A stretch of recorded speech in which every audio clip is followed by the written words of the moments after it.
കൊഴപ്പാക്കിനാ എന്റെ സാറേ എന്താന്ന് വെച്ചാ കാര്യം പറയാ സാറേ കക്കൂസ് പോണ ഓഫീസിലെത്തി അപ്പളാ ഞാൻ വിവരം അറിയണേ. എപ്പോഴാ മയ്യത്തെടുക്കണേ? ആ ഇനി പോയിക്കോ, എനിക്കിപ്പോ എന്തായാലും വരാൻ പറ്റില്ല. വെച്ചോ വെച്ചോ. എന്തുണ്ട് അറിയില്ല, എന്താന്ന് പറയുന്നില്ല. ഒറ്റത്തരം കറച്ചില്ല രാവിലെ വന്നിട്ട്. ആരെ മയ്യത്തായോ? കാര്യം പറയേ. എന്തേ ചെസ്റ്റ് പെയിൻ ഉണ്ടോ?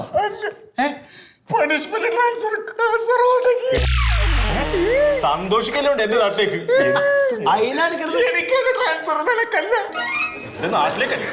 ഇങ്ങനെ കരഞ്ഞിട്ടാണ് ഇപ്പൊ ആദ്യമായിട്ട് അങ്ങേക്ക് ട്രാൻസ്ഫർ ഇട്ടുന്നത്. സാറേ നിസ്സാരം 500 രൂപ വാങ്ങിച്ചാണ് ട്രാൻസ്ഫർ അടിച്ചു വന്ന. 25,000 30,000 വാങ്ങിച്ചപ്പോ ആരും ഒന്നും പറഞ്ഞില്ല. എന്റെ സാറേ എന്നെ കാസർഗോഡ് ഇങ്ങോട്ടേ ട്രാൻസ്ഫർ ആക്കിയല്ലേ, സാറിന് അങ്ങോട്ടും നമുക്കത് ചേഞ്ച് ആക്കാൻ പറ്റുമോ ചോദിക്കും. അതിന്റെ ഒന്നും ആവശ്യമില്ല. ഇതിപ്പോ മൂപ്പര് കാസർഗോഡ് നിന്ന് മൂപ്പര് കൈക്കൂലി മേടിക്കൂ, അവിടുന്ന് മൂപ്പര് ട്രാൻസ്ഫർ ചെയ്യൂ മലപ്പുറത്തേക്ക്. മലപ്പുറത്ത് മൂപ്പര് മേടിക്കൂ, അവിടുന്ന് കോഴിക്കോടേക്ക് ട്രാൻസ്ഫർ ചെയ്യൂ. അങ്ങനെ അവസാനം മൂപ്പര് ഇവിടെ തന്നെ എത്തും. കിടന്ന് മോങ്ങണങ്ങള് വണ്ടി ഉണ്ട് പോയി വരാൻ വേണ്ടി. അത് നല്ല ഇതാട്ടോ. ഇപ്പൊ നമ്മള് മറ്റേ അതിവേഗ ട്രെയിനൊക്കെ വരാൻ പോകുന്നുണ്ട്. അത് രാവിലെ 6 മണിക്ക് തിരുവനന്തപുരത്ത് കയറിയ 11 മണിയാകുമ്പോൾ കാസർഗോഡ് എത്തും. അവനവര് വരുമ്പോഴേ പഠിക്കും. അത് നല്ല കൂത്ത്. നീ കിടന്ന് മോങ്ങണ്ടങ്ങള്. എന്തായാലും ട്രാൻസ്ഫർ അല്ലേ, ഒന്ന് പോയി വരാമല്ലോ സാറേ. ഏടെങ്ങാനും ചുറ്റി തിരിഞ്ഞിട്ട് വരാം, എത്തും. ഏതൊക്കെ നാട്ടിൽ കറങ്ങാൻ വെക്ക്. ഇത് കിടന്ന് മോങ്ങയാണ്. എന്നിട്ട് പെണ്ണുങ്ങൾ അറിഞ്ഞ വിവരം എങ്ങനെ ഞാൻ അവളോട് പറയും? ഒക്കെ പറയേണ്ടി വരൂ.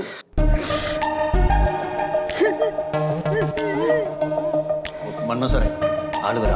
നീറ്റായിട്ടിരിക്കും. ആള് വരും.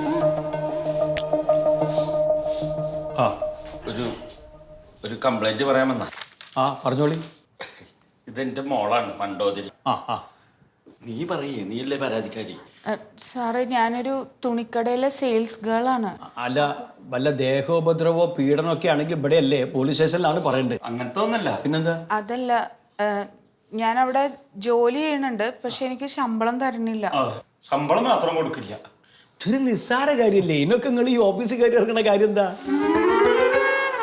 അതൊക്കെ ഏതും പോലീസുകാരോട് പറഞ്ഞ ഒരു വന്നൊന്ന് ഞെട്ടിച്ച് കഴിഞ്ഞാൽ ശമ്പളം കിട്ടൂലേ മുതലാളിയുടെ അടുത്ത്? ഈ രാഷ്ട്രീയക്കാരായിട്ടും പോലീസുകാരായിട്ടൊക്കെ നല്ല ബന്ധമുള്ള ആളാണ് മോളുടെ മുതലാളി. അത് ശരി. അപ്പൊ അന്വേഷിച്ചപ്പോഴാണ് പറഞ്ഞ് ഇതിന് പരിഹാരം കാണാൻ സൈബർ ഓഫീസിൽ വന്ന് ഒരു കംപ്ലൈന്റ് കൊടുത്തു കഴിഞ്ഞാൽ പരിഹാരം ഉണ്ടാവും. പരാതി ബോധിപ്പിക്കേണ്ട ഇവിടെ തന്നെയാണ്, പക്ഷെ നിന്റെ അടുത്തല്ല. അസിസ്റ്റന്റ് ലേബർ ഓഫീസർ വരാണ്ടേ? വേറെ സാറുണ്ടോ? വേറെ സാറുണ്ട്. മൂപ്പര് എത്തിയില്ല. മൂപ്പരെത്തി, മൂപ്പരെടുത്ത് പോയി. അപ്പൊ നിങ്ങളൊന്ന് കുറച്ചൊരാൾ പോയിരുന്നു. പിടിച്ചു നിർത്തണ്ടേ? പിടിച്ചു നിർത്തണ്ടേ? അപ്പൊ അത് ഞാൻ അവിടുന്ന് പറഞ്ഞു പോന്നു കഴിഞ്ഞില്ലേ. റൂമിലേക്ക് കൊണ്ട് പോയിക്കോളി. അപ്പുറത്തെ റൂമിലാ, അങ്ങോട്ട് പോയിക്കോളി.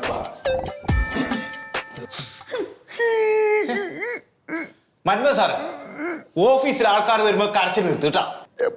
കാസർഗോഡ് നിങ്ങൾക്കെല്ലാം ഞാൻ ശല്യമാണെന്ന് എനിക്കറിയാം.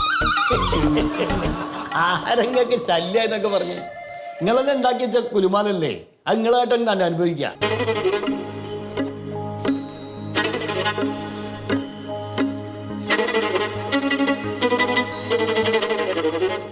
2019 സെപ്റ്റംബറിലാണ് അപ്പൊ കോയയുടെ സ്ഥാപനത്തിൽ നിങ്ങൾ ജോലിക്ക് ചേർന്നത് അല്ലേ?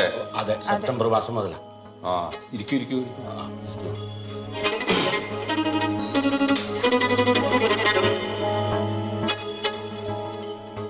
അപ്പൊ ഈ സ്ഥാപനത്തിൽ നിന്ന് നിങ്ങൾക്ക് ശമ്പളമായിട്ട് എത്ര രൂപ വെച്ചാ തന്നോണ്ടിരുന്നത്? അത് സാറിനോട് സത്യം പറയാലോ. എന്നോട് പറയണ്ട. മാസം 5,000 ഉറുപ്പ്യ വെച്ച് തരാന്ന് പറഞ്ഞിട്ടാണ് മോൾ അവിടെ ജോലിക്ക് ചേർന്നത്. ആദ്യത്തെ 1-2 മാസമൊക്കെ 5,000 ഉറുപ്പ്യ വെച്ച് തന്നു. പിന്നെ 3,000 ആയി. പിന്നെ അത് കഴിഞ്ഞ് 3,000 തന്ന്, പിന്നെ 2,000 ആയി. പിന്നെ ഒന്നും തരാതെയുമായി. കൊറേ വട്ടം ചോദിച്ചു സാറേ. വേറെ ഒരു നിവർത്തിയില്ലാത്തോണ്ടാണ് മോളെ ഉറക്കെ പറയൂ, കേൾക്കണ്ടേ? വേറെ ഒരു മാർഗം ഇല്ലാത്തോണ്ടാ മോളെ ജോലിക്ക് വിടണേ. ശരി. എനിക്ക് ഈ ഹാസ്മയുടെ അസുഖാണേ. എന്തിനാ അങ്ങനെ ബഹളം വെക്കണത് നിങ്ങള്? സാറ് ഉറക്കെ പറയാൻ പറഞ്ഞു. അതെ, കേൾക്കാൻ പാകത്തിലൊന്ന് പറഞ്ഞ പോരെ. അപ്പൊ എനിക്ക് തീരെ സുഖമില്ല. ഭാര്യയാണെങ്കിൽ കിടപ്പില്ല. മോളുടെ വരുമാനത്തിലാകെ ജീവിക്കണത്. ബുദ്ധിമുട്ട് വന്നപ്പോ പലവട്ടം വിളിച്ചു നോക്കി സാറേ, ഫോൺ എടുക്കണില്ല. 1-2 പ്രാവശ്യം ഞാൻ എന്താ ഉറക്കെ പറയൂ.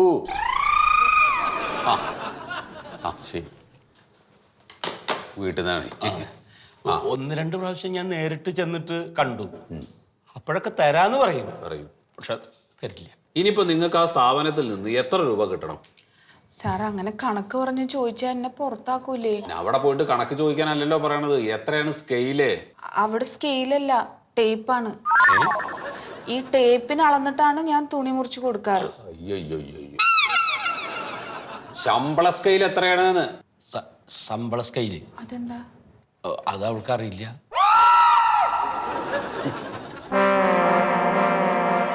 കുട്ടി, ഞാൻ പറയുന്നതൊക്കെ ഒന്ന് ശ്രദ്ധിച്ച് കേൾക്കുക.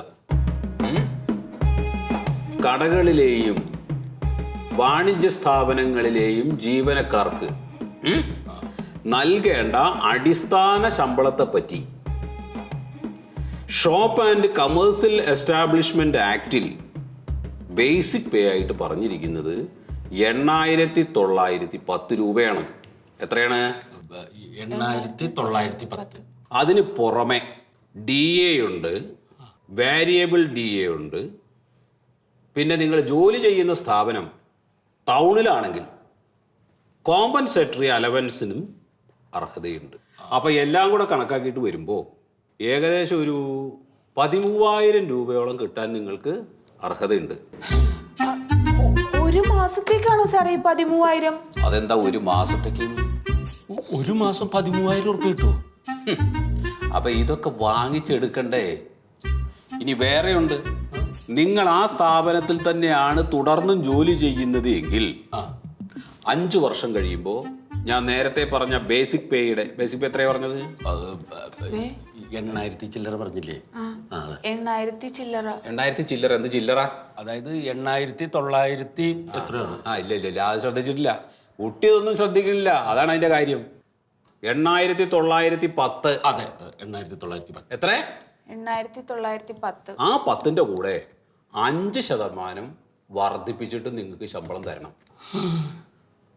13,000 ഉറുപ്പിക മാസം കൊടുക്കേണ്ടടത്താണ് സാറേ എൻ്റെ കുട്ടിക്ക് 5,000 ഉറുപ്പിക കൊടുക്കാന്ന് പറഞ്ഞ് ജോലി കൊടുത്ത്, എന്നിട്ട് അതും മാസം കറക്റ്റ് കൊടുക്കണില്ല എന്ന് പറഞ്ഞു കഴിഞ്ഞാൽ ചതിയല്ലേ?